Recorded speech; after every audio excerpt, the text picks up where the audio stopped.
As I mentioned at the beginning of the service, we are honoring our graduates today. If you're just joining us or you're new to our church and haven't seen a graduation Sunday, we have a few traditions that we have here. We ask the parents of the graduates to write them a letter, which I will read because we know they can't. They won't be able to get through that. So I will read them their letter from their parents to them, and then on behalf of the church, we have a gift that we like to give to each of our students. We have 5 that will be participating with us this morning, and I would just like to do them in alphabetical order. And so if I could have Peyton Allen join me on the stage.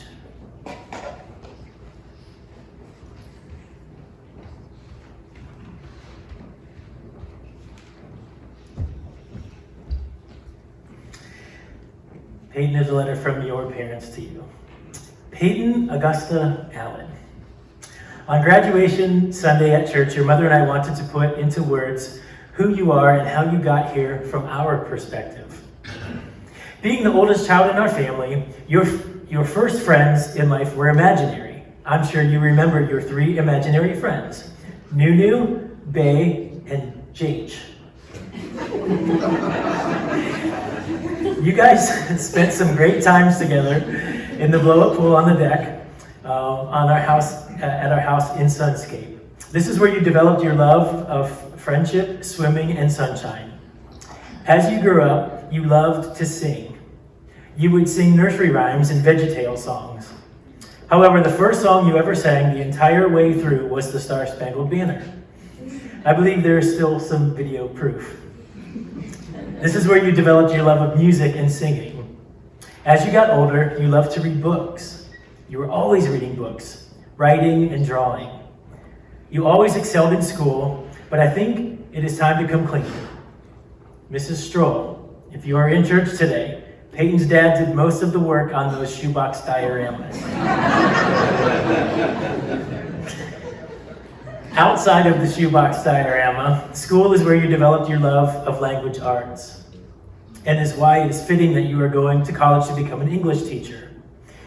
You have always been competitive and always loved playing soccer, from winning championships with the Louisville Soccer Club 10U travel team to playing in the NPL Nationals in Denver. This is where you learned how to be part of a team. You learned to prioritize teammates and make those around you better, even if you did throw up on the field a few times. We were excited to watch you continue to play soccer at Grove City College this fall. Some of our greatest family memories come from the many vacations and road trips we've taken over the years. From the beaches to the mountains, we made some fantastic memories together. This is where you developed your love for family.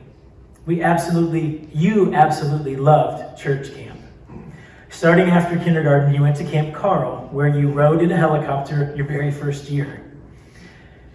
You got to ride horses, and a few years later had to evacuate your cabin for the week and live in a tent because of a bad bed bug infestation. You loved Round Lake Christian Camp just as much. From the worship to swimming, dancing, Bible studies, and the morning show, you were always sad when the week was over and did not want to come home. This is where you discovered and developed your love of Christ. Your decision to be baptized and become a follower of Jesus was the greatest decision you have ever made.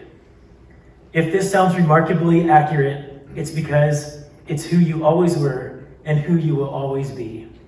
The future is luminous, and we can't wait to be a part of it.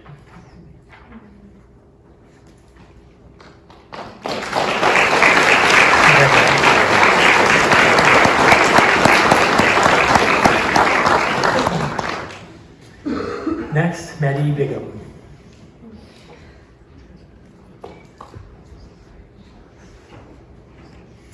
Maddie, when you were a baby, this is Fred speaking, her dad, I had the incredible privilege of staying home with her as a stay-at-home dad. As she grew, we became inseparable. Around the time she was 8 months old, Krista was pregnant with Gracie, and I tore my Achilles tendon and ended up on crutches. So, every day, Maddie and I would scoot down the stairs on our behinds to the basement and spend hours reading books together. She'd bring me book after book after book. Watching her grow into such a strong student, I like to believe those early reading marathons may have played a small part in shaping her love of learning. Since she was about 6 years old, Maddie had a deep desire to play the piano. We got our first piano from a friend around that time, and she never looked back. She started playing at the chapel in Marlboro in middle school. And when we changed churches later on, one of Maddie's biggest concerns was staying involved in worship. I did not see this coming.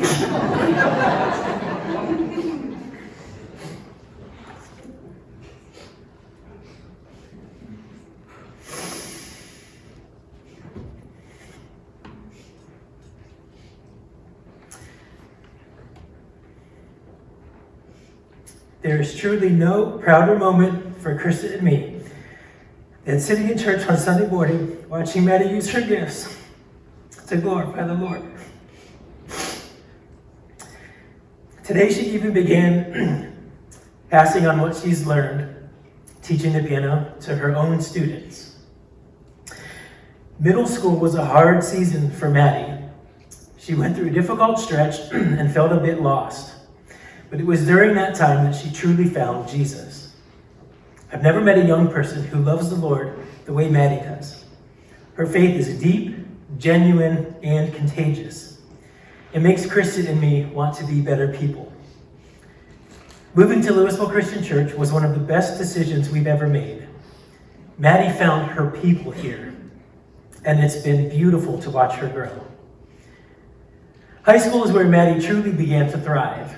She grew in confidence through speech and debate, not by dramatizing trauma or conforming to trends, but in choosing hope, music, and emotional intelligence as her platform. Over the last 2 years, she's come full circle, enrolling in college classes to finish her high school requirements. This meant she could work from home with Krista, and she's been the best work buddy we could ask for. She brings insight, laughs at the inside jokes, and has even picked up on the business world's buzzwords. What I'm most proud of is how Maddie has carved her own path, anchored in her beliefs and unmoved by outside pressures. I always say, when I grow up, I want to be like Maddie. As our oldest, we are all navigating uncharted territory when it came to what's next. But one thing I have zero doubts about is whether Maddie will succeed. She has this amazing ability to pull off the unimaginable, sometimes even without the time or practice you'd expect. She knows what matters, and she fights for it. And while she might let little things slide, like keeping her room clean, she knows how to let those go with grace. I'm unbelievably proud of Maddie, not just for her impressive accomplishments, but for who she is when no one's watching. Her integrity, her compassion, her relentless passion. She is a young woman of deep character and purpose. So, in the words I always say before we part, I love you, call me, and make good choices. Congratulations, Maddie.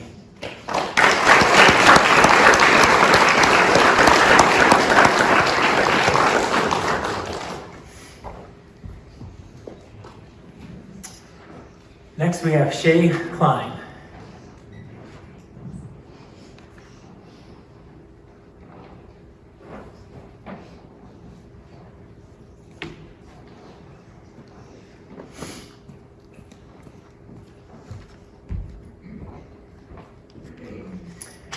Dear Shay, I feel that the best analogy to describe parenting is a very turbulent roller coaster. Your birth changed us and our lives into something we never could have predicted. The first night of your life, there was a vicious storm outside, and that storm raged throughout the night, and so did you. In my recollection, you did not sleep a single second of that night. But of course, I couldn't send you away to the nursery because that would make us bad parents. So all night long, I sang Christmas songs. Of all the research I had done in parenting, lullabies was not one of them, and none came to mind. This was a very slow and not so promising start to that roller coaster ride. You came out of the womb one of the most social creatures I've ever met. That must be genetic, just like your dimples, because in those ways you and your father are twins. I remember on several occasions, as I would try to check out at the grocery store, you would be in a full lean, arms extended, reaching for the checkout clerk, who would inevitably take you from me. And as I can recall, one of those times, you even refused to come back to me. Your social tendency has only blossomed as you have grown.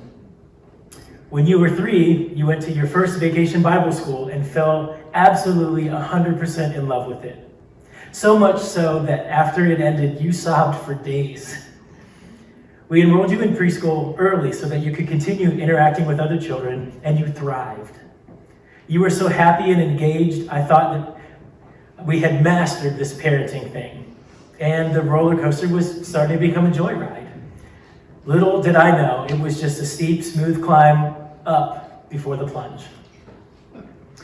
3 years after preschool, we predicted that kindergarten was going to be a breeze. You were smart, you were prepared, and if I do say so myself, extremely cute with your big bows. Well, day 1 did go fine, and after that, the plummet began. You would lay down in front of the front door of that school, kicking, screaming, and refusing to go. Other children just simply stepped over you and walked through the door. We were in a free fall, and I had no parenting solutions to fix it. We fumbled through the year, and of course, I might add that you walked straight through that door like a perfect little angel every time your dad dropped you off for school. That roller coaster was just a jerky, bumpy ride that seemed unpredictable. The school situation got easier when we moved to Louisville, and you found friends. It seemed like the ride once again smoothed out. Basketball and other sports helped because you love to be active and doing anything. The name Shane appeared to be appropriate to follow in your father's footsteps of constant movement. That is until you developed drop foot, a huge unexpected loop in the roller coaster. Specialists and therapists and AFO. Although your father and I were in yet another unexpected plummet, you seemed unscathed by the situation as long as you made it out onto the basketball court with your AFO, you didn't seem to mind that you had no control over your foot. The problem resolved itself just as unpredictably as it occurred, and we went back to a smooth course. There are a million stories we could tell, but nothing will ever speak to your character as much as your dignified behavior after tearing your ACL and meniscus at the very beginning of your promising senior year. I'm not going to say that there weren't tears and meltdowns, but the way that you were on the sidelines at every practice and every game showed us what a great young lady you have become. For all of this, we give thanks to God. Because if this letter has explained anything, it has shown that your father and I have absolutely no idea what we are doing. But it is only by the grace of God that you survived, much less turned out as well as you did. Remember that God is always first. He is just a prayer away. When you are down, turn to Him. When you are happy and thankful, turn to Him. We pray that as you go to Ohio University, you share the gospel, not only through your words, but more importantly, by your actions. Behind God, we are always here for you. God is one prayer away. We too are only one phone call away. As you start to unstrap from this roller coaster and prepare to ride the next one, it is terrifying to realize that we will be watching you from the ground and not riding it right beside you. But we know that we are sending you with God, who has always been riding right beside you and always will. We love you, Shay. Love, Mom, Dad, and Tank.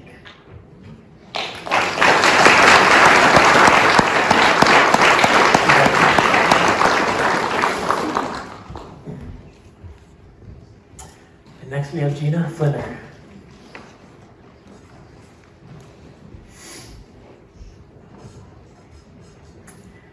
Gina, congratulations on your recent graduation.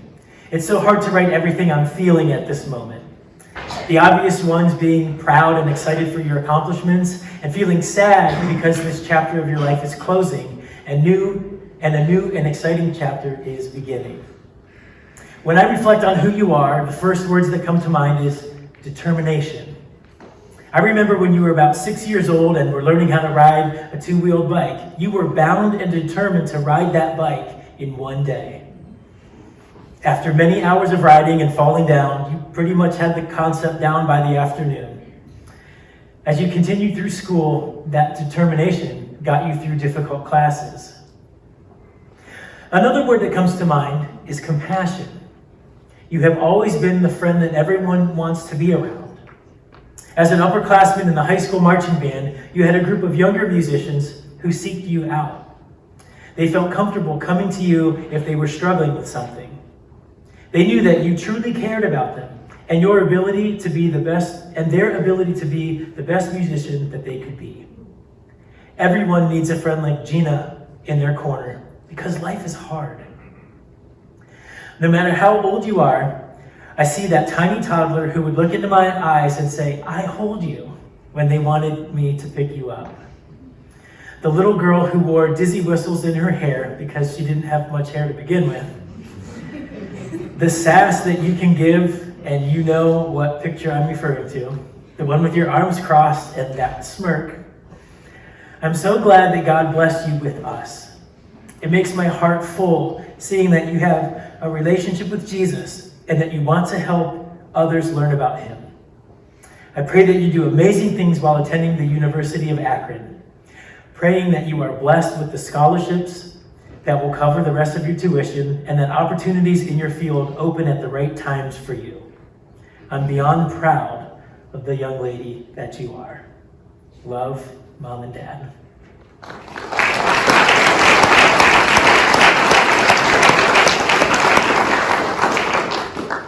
And finally, Haley Napier.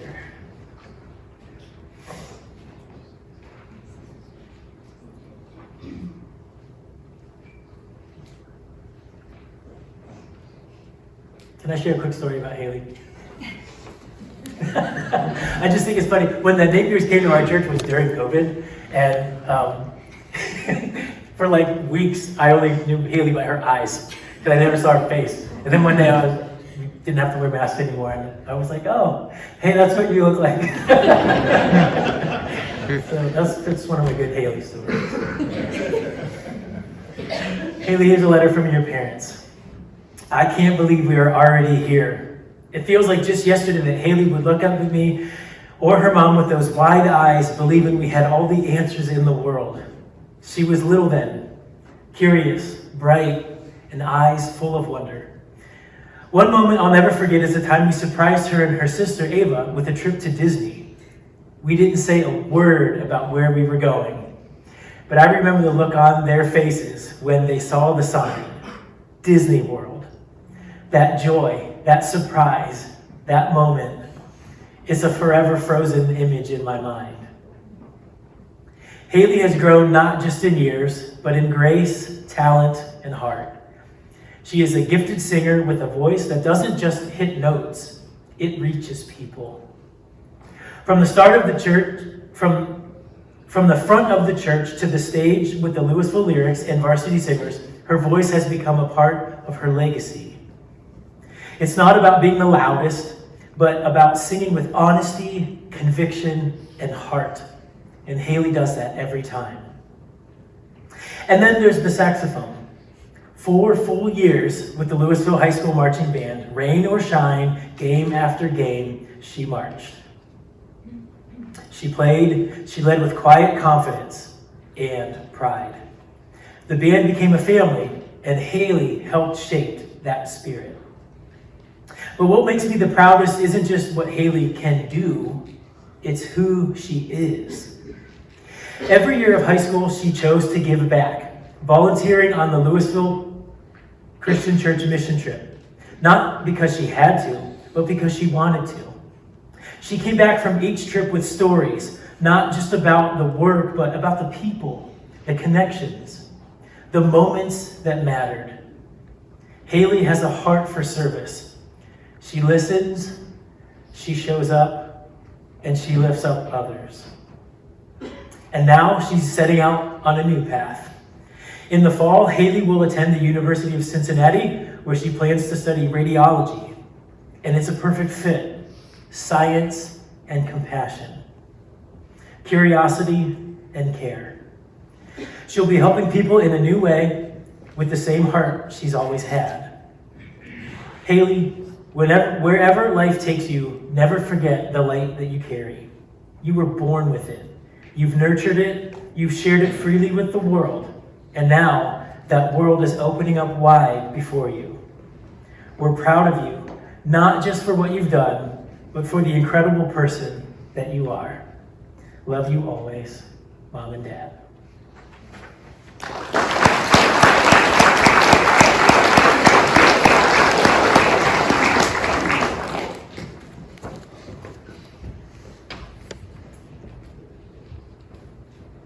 This senior class is an incredible class, and you, Louisville Christian Church, should be so proud. On graduation Sunday, it's always a little bit of a conundrum, I guess you could say, for me. I always want to give a message to our seniors, our graduates, but it's not just, you all didn't show up just for them. It's not, the message isn't just for them. I wanted to give us a message that we could all take something away from. And so, as I was thinking about the graduates and about all of us this morning, I want to talk about taking faithful steps and about walking into all of our futures. I want to share 4 things with you this morning as we all step into our future. And the first is that we all and our graduates need to acknowledge that we are on a journey. Graduation is a fantastic accomplishment, and you should be celebrated for that. But graduating high school is not the finish line. We are all on a journey. In the first song that we sang this morning, you'll remember that we repeated this phrase: if I'm not dead, then you're not done. And you might think that I picked that song because it was graduation Sunday and it might be fitting for our graduates. And well, you would be right. I did pick that for them. But you are all here today, and guess what? You're not dead. And so God's not done with you either. God has a plan and a purpose for each one of us. And we see some of this imagery played out in several Bible verses. Let's look at a few. Psalm chapter 37, verse 23 says, "The Lord directs the steps of the godly." He directs our steps. In Psalm 119, verse 105, we read, "Your word," the Bible, "is a lamp for my feet and a light to my path," this path that I'm traveling. In Proverbs chapter 3, verse 6, we read, "In all your ways submit to him, God, and he will make your paths straight."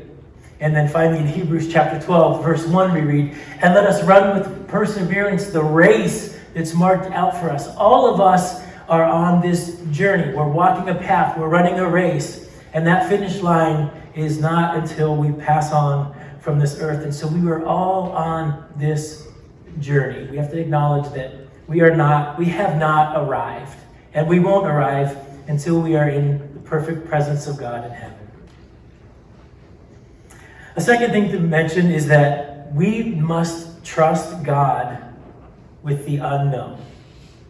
In Proverbs chapter 3, verses 5 and 6, we read, "Trust in the Lord with all your heart and lean not on your own understanding.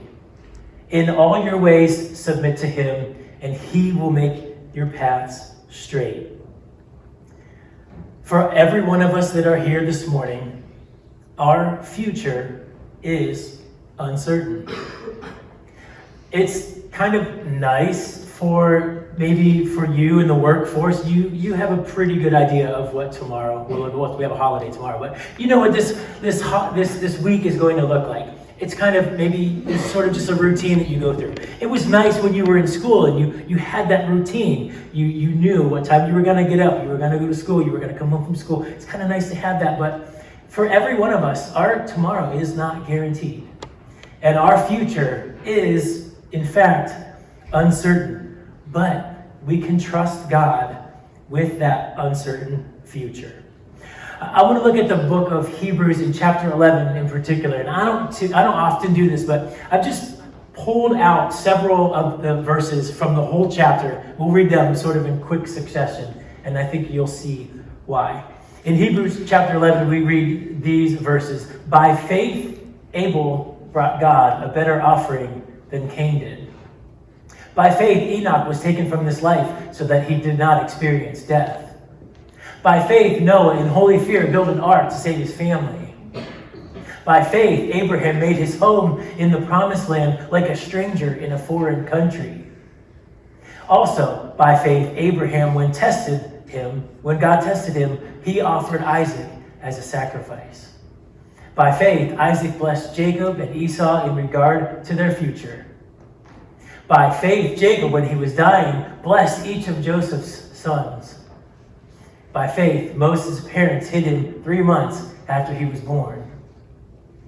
And by faith, the people passed through the Red Sea on dry land. The common theme that we see in all of these passages, by faith. By faith, the walls of Jericho fell after the army had marched around them 7 days. By faith, God did amazing things through all of these people. And it's so easy for us to say, yeah, faith, that sounds like a churchy word. That sounds like something we should do. We should have faith. But faith, what is it? And when I do baptism classes and when I talk to people about their spiritual walk, their walk with the Lord and what faith means, there's a math equation that I like to share. And that is that faith equals belief in something, belief in God, but that's not enough. It's also adding to that trust, putting our trust in what we believe in. It's easy to acknowledge that God is out there somewhere, somehow. But real faith, living by faith, is putting our trust in Him and living by whatever He asks us to do. And so, again, for our graduates and for all of us here, let's step into that unknown future with faith in our good God. A third point for us to know this morning is that we ought to live our lives with purpose and integrity. Colossians chapter 3, verse 23 says, whatever you do, work at it with all your heart as working for the Lord and not for human masters. What wisdom in that? I don't remember which student was mentioned, but in one of those parent letters, one of the parents said, we're so proud of who they are when no one's watching. Who they are. And that is the kind of people that we ought to be. We ought to be people who do the right thing because we're working as if serving for the Lord, not simply to impress our parents, not simply to impress our employers, not simply to impress humans, but because everything that we do,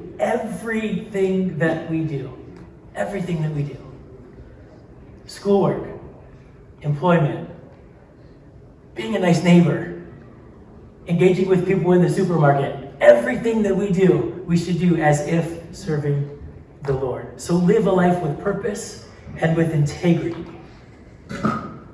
And finally, I want to share this thought. We need to boldly step into our future.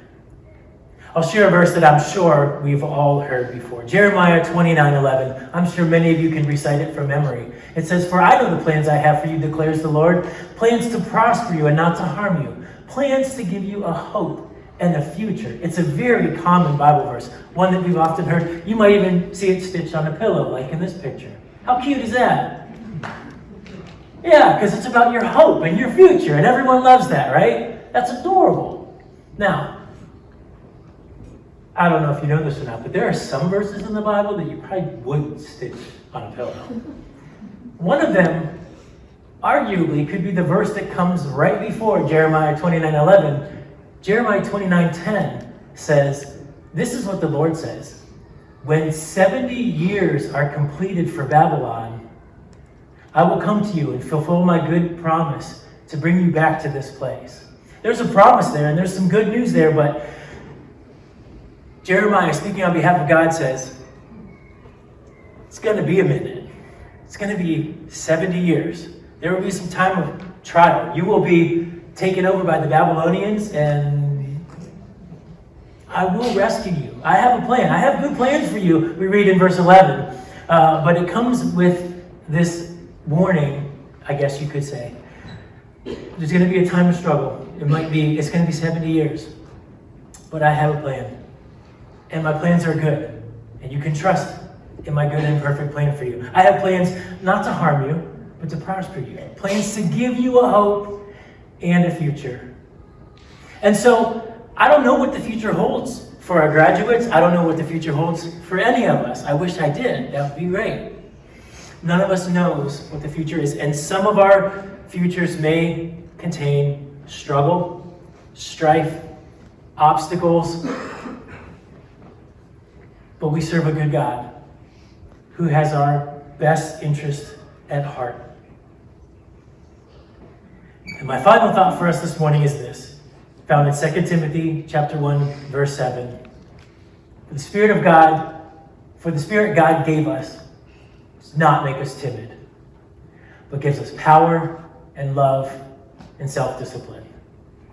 And so when we think about this unknown future that every one of us is in the practice of stepping into, if we enter into that future scared and timid and shy and tentative, and we just sort of step our toes into it and kind of bracing ourselves for the worst, that's not the Spirit of God within us.